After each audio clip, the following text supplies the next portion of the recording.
بریم سراغ رونمایی از سردیس. اگر که اساتید صلاح میدونن هر یک از بزرگواران یا از طریق خود خانواده ها اگر میخوان که رونمایی بکنن، در واقع اهدا شده به دانشکده آقای دکتر از طرف خانواده های محترم. هر کدوم از عزیزان که صلاح میدونن یا هر دو طرف رونمایی بکنن از این سردیس که قرار هست از این به بعد در دانشکده علوم تربیتی و روانشناسی شاهد این سردیس زیبا باشیم. من فکر می‌کنم که توی این قسمت که دیگه بخش آخر هست میتونیم همه قیام بکنیم، بایستیم به افتخار آقای دکتر، خدماتشون، این مراسم و البته رونمایی از این سردیس دست بزنیم و آرزوی سلامتی بکنیم برای آقای دکتر، همکارانشون، دوستانی که در زیر مجموعه ایشون هستن و رونمایی که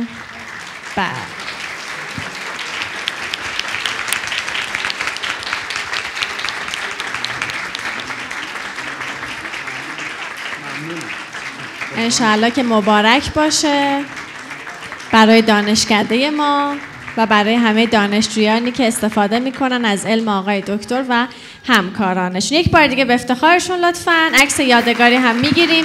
هر کدوم از دوستان که تمایل دارن بچه‌های به خصوص مرکز تشریف بیارن اینجا عکس یادگاری گرفته بشه و من هم میگم که به پایان آمدین دفتر حکایت همچنان باقی است. خیلی ممنون از اینکه من رو تحمل کردین. قطعاً که مراسم خیلی خوب بود با حضور بزرگواران و انشاءالله تو فرصت‌های بعدی در خدمت شما باشم. خدا نگهدار همگی.